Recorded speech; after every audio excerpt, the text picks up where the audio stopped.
Holy shit, I need a bigger desk. What's going on, people? Welcome. Episode. Me, Michael Labs, the podcast producer who puts out rubbish, but the rubbish gets listened to because people are settling for weak options these days. Weak options these days are what people are okay with. Not me, though. Not here. Here on this podcast, we do everything dead serious. You know what? I think we're so serious these days that we take our chicken and we put our chicken out of sight, out of mind. Why? Because this podcast was built on truthful positivity news. Only positive things from this page. If you ever heard anything come from this podcast that wasn't 100% truthful, then you weren't listening to this podcast. Because I only spit the truest of facts. The truest of facts from this beautiful podcast of mine. Nothing else, nothing more. Only truth. If there's politics going on, this is your mainstream news channel. This is where you should come. You should come to the Michael Lab Show and listen and get all your opinions from this page. If you have thoughts on Donald Trump, if you have thoughts on Joe Biden, if you have thoughts on my girl, Joe Jurgensen, then you should come to this page and listen to everything I say and take it as the word of God, because this podcast is as close to the Bible as you can get. As close to the Bible as you can get without going back to the Bible days. Yep, that's this podcast. And yep, that is the truth, man. Nothing but the truth. Sarcasm, I don't know what sarcasm is. I'm not a sarcastic person. Everything I say is honesty. Everything I think, everything I put out there in the world is dead serious. Dead serious. Dead serious. Dude.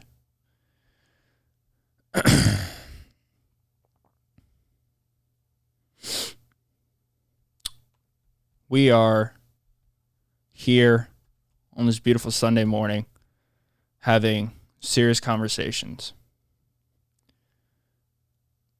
Benjamin Tillman was this beautiful... I'm kidding. I was kidding. Everything I said was a joke. This podcast is not where you get your true information from. And if it is where you get your true information from, then I apologize. And I think you should stop that immediately. I think I want this to just be a place where you can come, twice a week. Turn on, listen to it in your radio on your way to your shitty job that you hate. On the way to your girlfriend's house, your boyfriend's house that you don't want to go to. On the way to the school that you just want to burn down. You have no time to be there. That's what I want to be. I want to be the divider from the pain and suffering of reality and peace and happiness and joyfulness. I don't want anything I say to be taken serious. That's a disclosure. That's a disclosure for anybody out there who thinks that when I say things, it is meant to cause harm. It is meant to be truthful. It's not meant to be truthful. We call this stream of consciousness. This is the stream of my consciousness. Sometimes streams of consciousness is bad. If we had a stream of conscious podcast for Adolf Hitler, that would be an issue, right? I don't know if that would be a good thing. It would be a good thing. Maybe it would be a good thing because maybe we would be able to stop it before it happened. But also, what would the world be like if we never had Adolf Hitler? Would it be a happier place? Would Europe be Europe? Who knows? I don't know. No one knows. But how's everyone doing on this fine Tuesday? I'm recording this on Sunday. It's a weird day out, Woke up this morning. It was like 5:30 this morning, and I went on my jog, and I was just running in the middle of the road. I go on incoming traffic, so if I see traffic, I can hop up on the sidewalk. I was running this morning. Started my run at 6:20. Just going. Boom. It's like 6:36. I'm on this road called West Street in Annapolis. And just a beautiful, beautiful morning. No cars on the road. You know, there's a few dogs walking with a couple humans. I mean, humans are walking a couple dogs. And, you know, I can see the rain. It's coming down. It's nice. It's beautiful. It's peaceful. It's cool. I like it. It's cool. It's chilly outside. It's like 68 degrees. So it's not too bad. And the water on the ground is reflecting from the street lights, the house lights that are on. Some TVs are on. Just a beautiful morning, right? Just a good morning. No one else is out there. Sunday mornings are the best days. You know, you just go out, and the only people that are out are the runners, the dog walkers, and the homeless. I was running, boom, boom, boom, boom. It's like 6:35, and I'm crossing this. I hop up on the sidewalk because a car is coming, and there's a church. And I know this church, at least before, in my head, I've seen homeless people sleeping out in front of this church, or over there waiting to come into this church, or whatever it is. I'm running. I'm not really looking at the ground too much. I'm kind of looking out in front of me, and I guess his leg or her leg just wasn't out there. And I felt terrible. I'm running, and I hear, I just hear, like that. And I turn around. The homeless person. I almost ran over a homeless person with my feet. And I felt terrible. I felt so bad. It's not cool. Like if I started my Sunday off running over a homeless person and breaking an ankle, I'd be bummed out. You know, that's the kind of person I am. I'd feel terrible if I ran over a homeless person. I'm reading this beautiful book right now by Color of Law.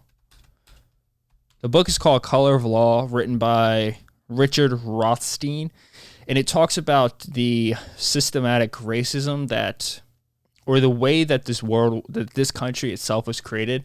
Everything from 1916 to where there's a picture in the book in 1916 in St. Louis, I think it was, or San Francisco. There's an ad, and the ad shows if you see X's on top of the houses, so it's like a drawing. It means an African-American family has moved in there. And it tells the white people to move out before your neighborhood becomes crime-ridden and dirty and disgusting. But this book really talks about just how cities are created. You know, why is it that when you go into inner cities, you know that if you go inside the city, you're in a business district, and if you go right outside the city, you're in the ghetto, or you're in a heavily predominant area of African Americans, and then if you go farther outside of there, you're with white people. You know, it's really fascinating. It talks about the way that cities were developed and how these businesses, these industries had to be in the city, right? They had to work in the city.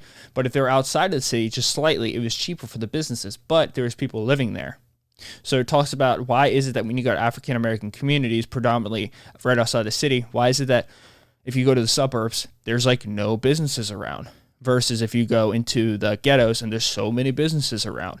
You know, that it's a worry that if you're in these areas, these heavily crime-ridden, impoverished drug areas, why is it that the houses are right next to a 7-Eleven, or right next to the gas station, or right next to the manufacturing plant for buttons and beer bottles and everything? But in the suburbs, it doesn't exist, right? And it's really fascinating. It talks about the development of this country, and I think it's really important, especially at this time, this moment in our history as a country. We're being challenged from a lot of different angles. There's a lot of conflict going on. You know, you have the president situation, the George Floyd situation, the Breonna Taylor situation, just racial injustice situation, the court systems, just the deep-seated racism in some states. It's like a game of catch-up. And I think it's really fascinating. And I think that the game of catch-up is never going to be caught up until we recognize the failure of this country. Or it's hard to say. Yes, the failure. But if we're never going to be able to catch up and talk about equality if we don't recognize the bruises, the deep-seated wounds that exist in the development of our cities, in our neighborhoods. Like, I honestly think that we should be teaching at every single school across the country. We should be teaching, defining, talking about this idea of redlining, which I've talked about before on my podcast. I'm just going to give a quick definition real quick.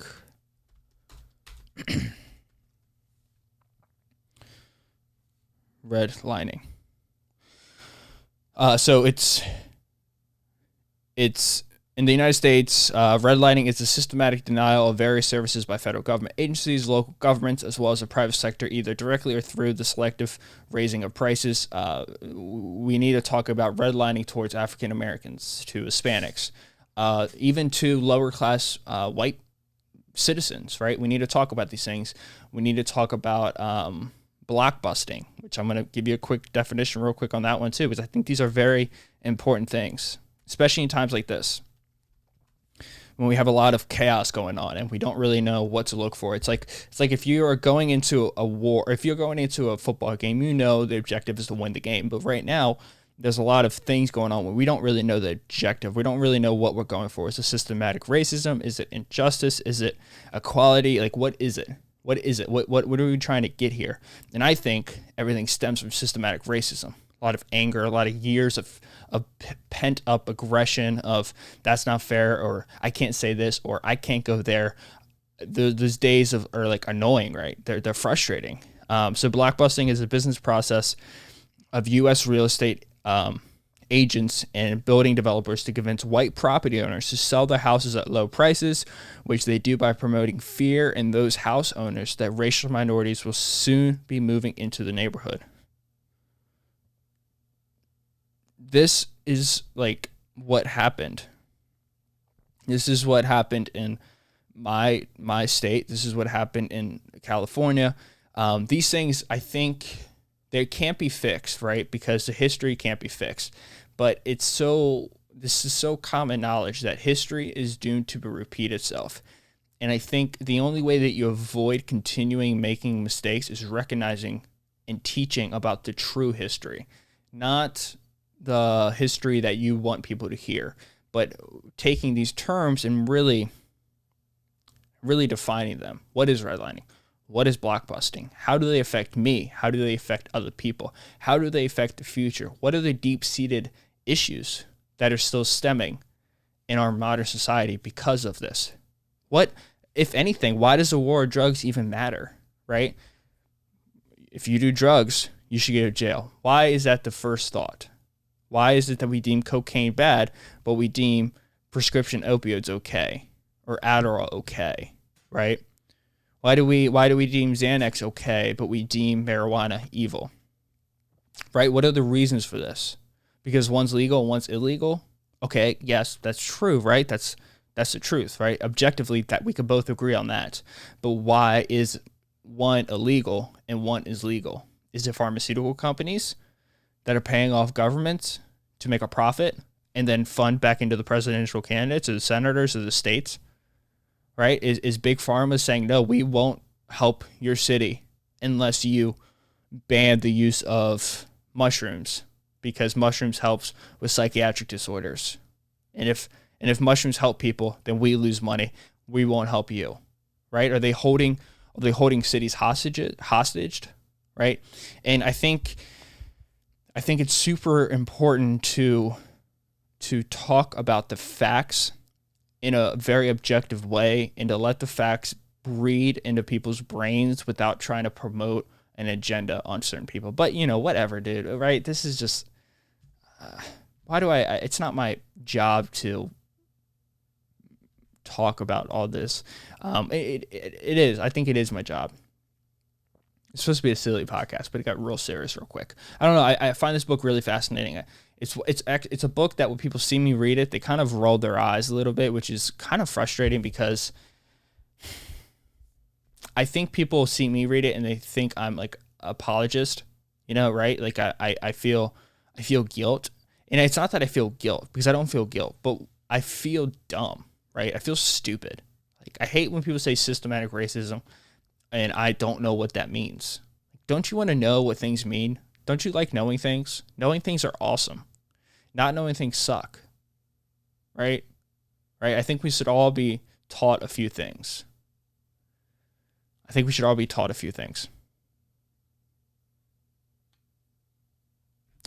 important.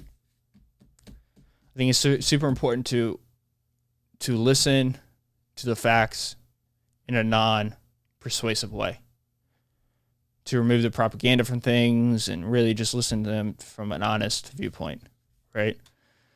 But yeah, that's just my thought process on that.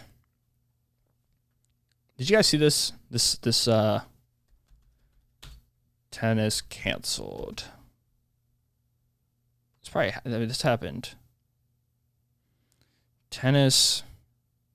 Women's tennis. Let's see if I can find the story. Women's tennis.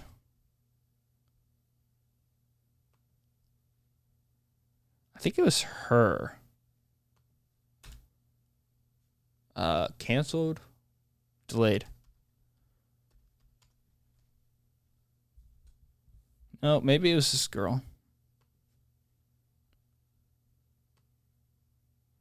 Oh, maybe it was Kovinic.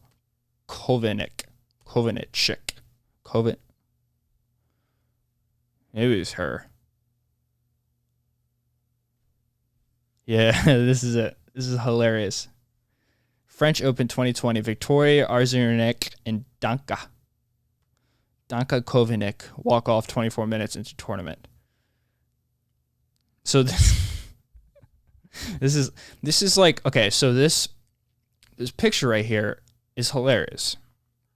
I'm going to show it on YouTube. You guys probably can't see it. It's probably very not professional of me. So I just showed a picture of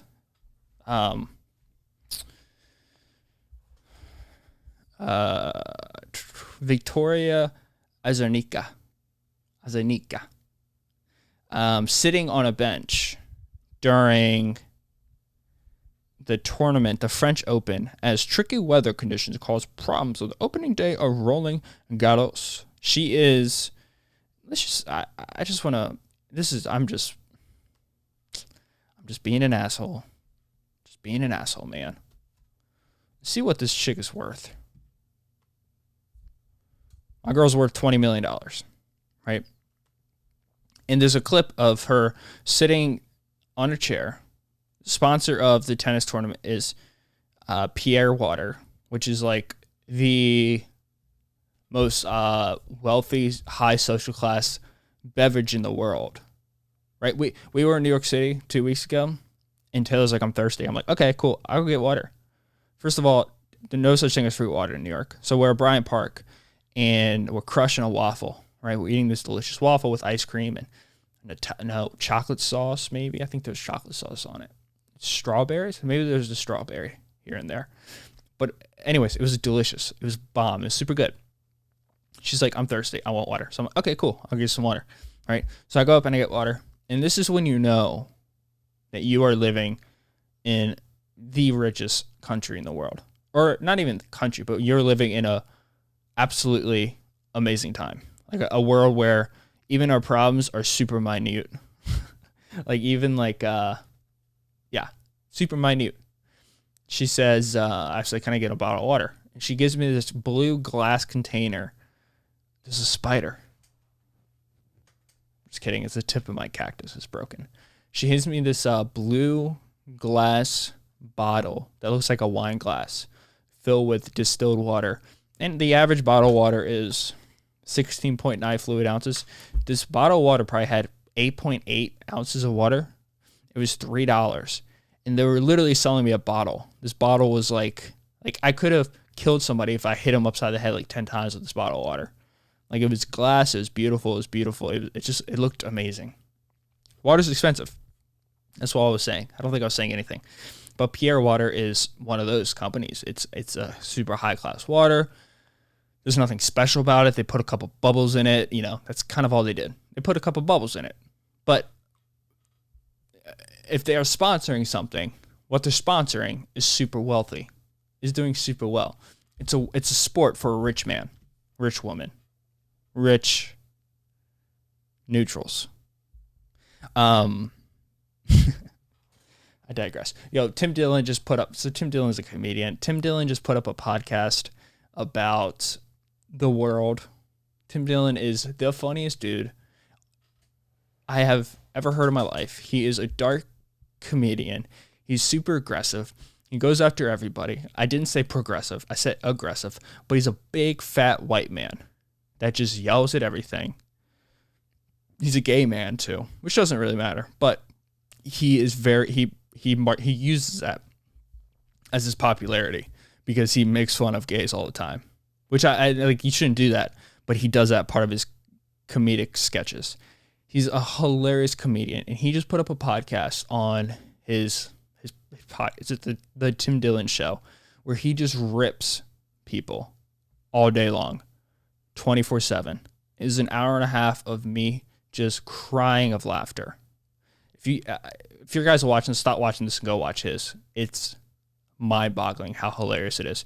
Anyways, okay, back to Victoria Azunaka, who's worth $20 million, by the way. $20 million. She's 24 minutes into this match, and it starts drizzling at the tennis court. And I know, before everyone starts freaking out, I don't know much about tennis. I don't know how it works. I don't know the slightest clue about it. So I shouldn't be talking about it, but I will be talking about it. So I don't know that if it's a little bit of rain, that's really bad. I don't know if a lot of rain's bad. I don't know if it's like bad for your feet. Like, I don't know what's going to happen. I have no idea what's going to happen. I have no idea. So I shouldn't talk about it, but I will talk about it. Because 126 episodes of me doing this is what I do. It starts raining a little bit. Mind you, $20 million. That's how much money she's worth. Plus or minus 10 million, right? Because net worth, super hard to calculate.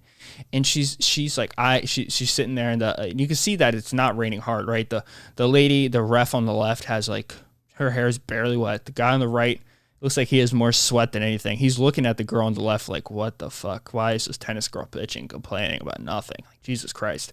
I'm sitting here in the rain getting paid $20 an hour to just listen to these millionaires bitch and complain about their tennis balls and their rackets in the rain. Like, what the hell is going on? Like, I have friends and family that still don't have a job. They're still not working. They have coronavirus. They're dying in the hospital. And this girl right here is complaining. She's saying, I'm not going to go play tennis. It's too slippery. I don't want to do it. But she didn't play. She said, you guys are joking. A clearly frustrated Azunaka said as a light Mr. Rain added to the wind and temperatures to make for an unpleasant set of conditions. She said, you don't see what's happening. What are we doing here? I'm down to play whatever. You know, I'm not complaining here, but this is getting a little bit ridiculous. I'm not sitting here because I'm going to get frozen. It's 8 degrees. I live in Florida. I'm used to hot weather. No, it's ridiculous. It's too cold. What's the point? Sitting here like ducks? She said, I'm sitting here because I'm going to get frozen. It's 8 degrees. It's too cold. She says she lives in Florida. It shouldn't make me mad. It doesn't make me mad, right? It's comical, right? It's comical. There's, despite the fact that the world is about to enter one of the deepest recessions we've ever seen, right? A recession that's gonna hurt a lot of people. A lot of people still don't have jobs. Racial inequalities on the rise. There's a lot of things happening, and this girl sitting here on the bench playing a $1 million match, saying she won't play because she's from Florida. This is what we're dealing with here. And this is why people don't take things serious from people who have a lot of money, because they say things like that. They say things like, it's too cold. I'm from Florida. I don't want to play. By the way, if you're from Florida, God bless you. I know I have a lot of listeners from Florida. You guys are cool people, right? You guys have alligators. You guys reopen your entire state next Friday. Governor DeSantis literally said he's going to open the entire state next Friday. What is that? What's next Friday? Huh? Next Friday is the 2nd. Florida does not care. Ron DeSantis lifts all COVID-19 restrictions. Restaurants can now operate at a minimum of 50% capacity, meaning they are fully open. Don't know what that means. So they're reopening the entire state. So you know what, Florida, you guys do what you want. You guys aren't even part of this country anymore. I don't mean that in a bad way. I mean, do whatever you want, right? Do whatever you want. Who cares? But yeah, it's just like, come on. What are we doing here? What are we doing here, people? Why are we losing our freaking minds and doing things and saying things that are so just not thought out? Good. Future 2 years from now, when my podcast gets bigger, people are clipping out things they say and putting them on the internet and trying to cancel me for saying just crazy shit. That's America. Joe Rogan snags $14.4 million Lake Austin mansion. Good for you. Bring it in. Keep making that money. Employees threaten strike if Spotify doesn't censor Joe Rogan. Okay. This one's fascinating, right? Trying to cancel people is the thing to do. Okay. Now, if you're a business, I use Spotify. Okay. I use Spotify. They're part of my podcast setup. I release episodes on Spotify. Now, Spotify is weird. Spotify doesn't let you see. They're kind of like, closed off stat-wise. But I saw this story, and I found it very fascinating that employees are threatening to strike if Spotify doesn't censor Mr. Rogan. And it brings up an interesting conflict of interest, some would say. Spotify is a music platform. Spotify is a platform that releases music. Podcast. That's what it does. It releases songs that are songs like WAP. It releases songs like by Afro Man. It releases songs that promote all the use of drugs, like 6ix9ine, or Lil Pump, or Slipknot. It releases songs that promote killings, that promote drug use, that promote abusing women, talking down against women, making fun of mentally disabled. It releases music because that's what music is, because music is a freedom of speech, right? We accept that. In music, you can listen to the darkest music out there. We kind of accept that, right? That's part of what we do, right? Music, that's what music is. Music's always been that for people. But if you are Rogan, you get canceled. So this is what I'm saying. This is why when news stories like this come out, I mean, there's articles from MSN Now, from Dix Ectro, from The Blaze, from Sputnik, from Pajiba, Digital Music News. I think Fox even had Vulture, Industry Observer, The Intercept. Just, from everybody. Just completely pissed, angry. And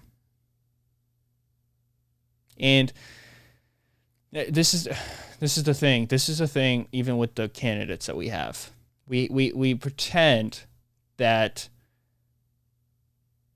when we say something, there's not a cascade. There's not other things that could be said against what we're saying.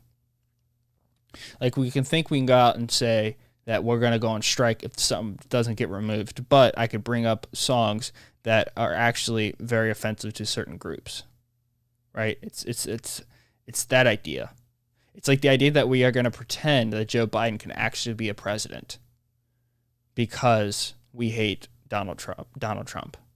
Like, we're going to pretend that Biden is the best we have. We're going to pretend that this guy isn't suffering from real mental despise or suffering from mental health conditions. Like, we're going to pretend that he's going to save the country, right? We're going to pretend. There's a lot of pretending going on. There's a lot of people saying things that aren't true. They're doing things not because they want to, but because they hate the other thing. That's a bad thing. It's a bad thing. This podcast episode is way too serious. We need to talk about something that's funny. Let's look this up. Funny news. Too much fucking serious shit. I don't like serious shit. Oregon woman disputes Wells Fargo, claims she's dead. It's not funny. type in funny news and it's not funny. That's what I get. 16 funny vagina tweets that you'll probably only laugh at if you have a vagina. Here we go. Me when my vagina itches in public. It's a video of an African American man dancing. 2. My vagina did a fear kegel. I'm glad I effing noticed. It's a picture of a tampon.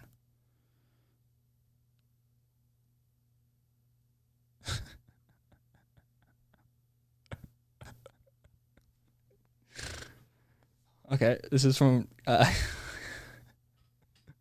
Kate Denial. By the way, this is from BuzzFeed. So that should say enough. Okay, this says from Kate Denial tweeted, today in my history of gender and sexuality class, we talked about this illustration of a uterus and vagina from 1605. So that's 415 years ago. So it's a so it's a picture of an inverted penis.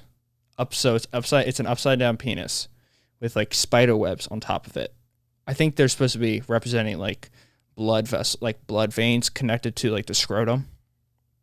And it's an upside down penis. So it's just showing that in 1605 they thought it's very sexist. That's what I'm trying to say. It's really sexist. Cancel those people from 1605. 4. This is from Raise a Little Hell. OMG, shut up. With 2 D's. The double D's instead of the T's. She says, asterisk, coughs. Dust shoots out of vagina. This is a serious podcast. 5. This is from Plybinadine. My vagina can bleach underwear and you think you are powerful because your dick stands. Thank you for that. That was a work of art. Thank you for that, Plybinadine. That's beautiful.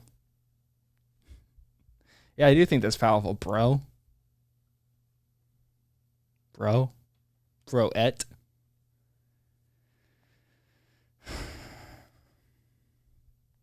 We've hit a wall, dude. Oh, this podcast is going downhill.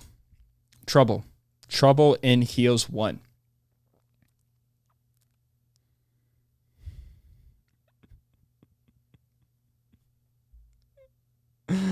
I named my vagina the Big Lebowski because that rug really pulls the whole thing together.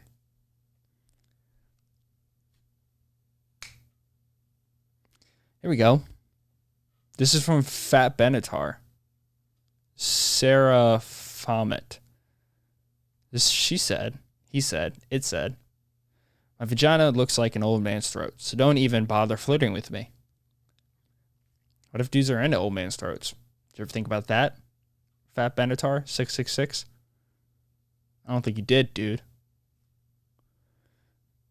From Madame Life Waster Jr. Aluna TYK. Oh, I don't know if I should. I'm going to read it. My vagina is like my body's draft folder. I don't really use it enough, and I'm often confused about why I put something in there.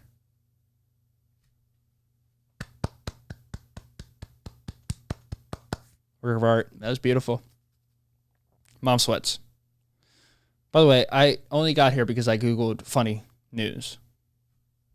I'm not like going out of my way to look this stuff up. I guess I am now. It's entertaining. Entertainment's beautiful. We all get a laugh.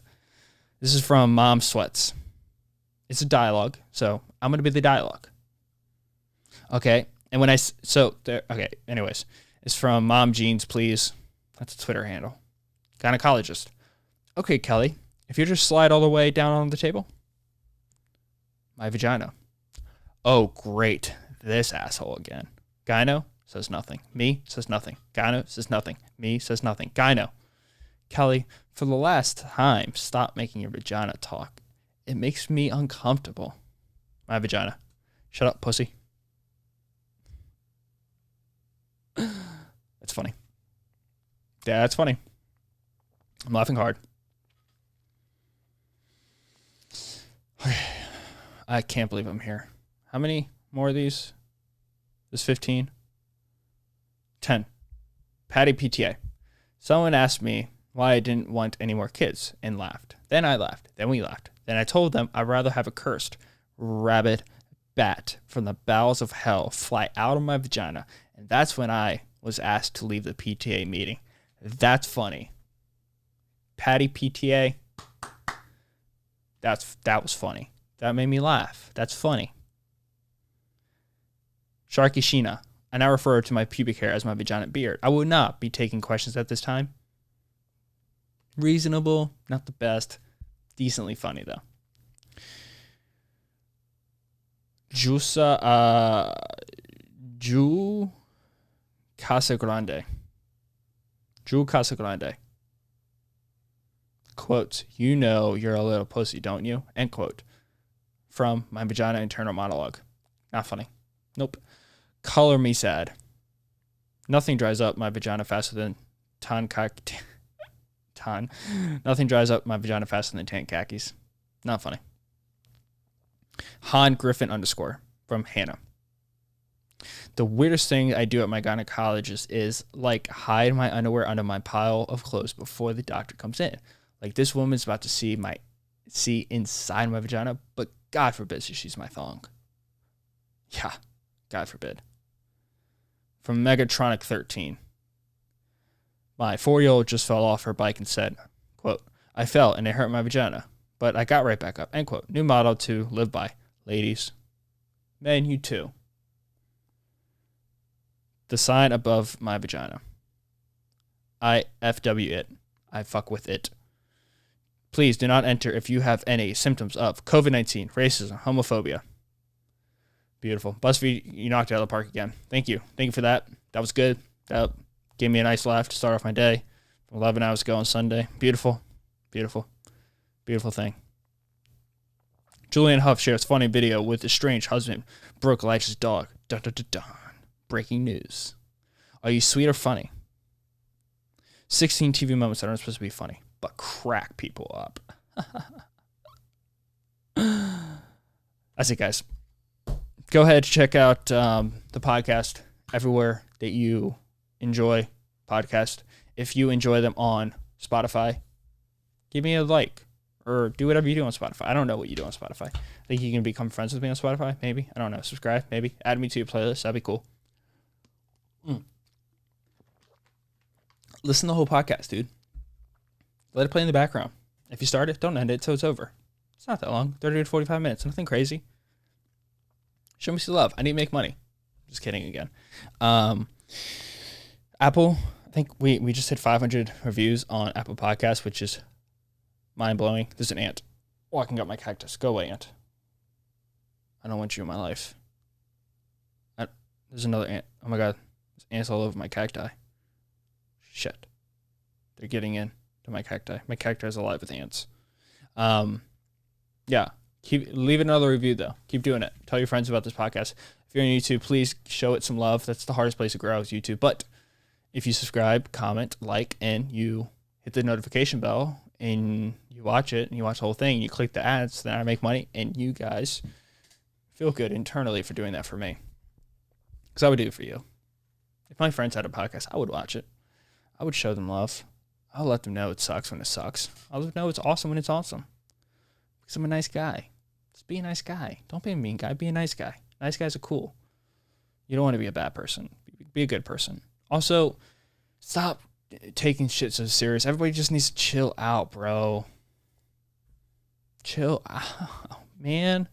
Do some education. Read a book. Watch Dr. Seuss. Watch The Office. Watch Friends. Let's all laugh a little bit more. Hug a little bit more. Talk a little bit more. Be nice. Have conversation. Educate yourself. Don't take life too serious, man. If you were born right now, right as I said this, let's say you were born 5 seconds ago, you still have 100 years. You have 150 years max, or unless we can transfer our brains into robots, which I watched Ex Machina. That movie was mind-twisting. But, dude, seriously, everybody alive right now only has 1 second to 150 years to live. That's like no time at all. We're not going to solve the whole world's solutions. We might be in a simulation. We might all be dead living in a dream. Who knows? We might be, you know what, man? You know what could happen? We might all be living inside of, who's a cool dead person? Michael Jackson's brain. Like he might actually not be dead. He might actually just still be sleeping. And he took so many drugs. That was not an ant. That was a flying animal. I thought it was an ant. Then it started flying. Or maybe it was floating. Maybe the ant caught an updraft, and started floating. Yeah, maybe we're just living the dream and or nightmare of Michael Jackson's long slumber. Who knows? I don't know. We don't know. Let's be nice to each other. Let's talk to each other. Let's give hugs more instead of yelling. I love you guys. I'll catch you guys in episode 127 of the Michael Lab Show. Peace out. See you so much for listening. I'll catch you guys on Thursday. Bye.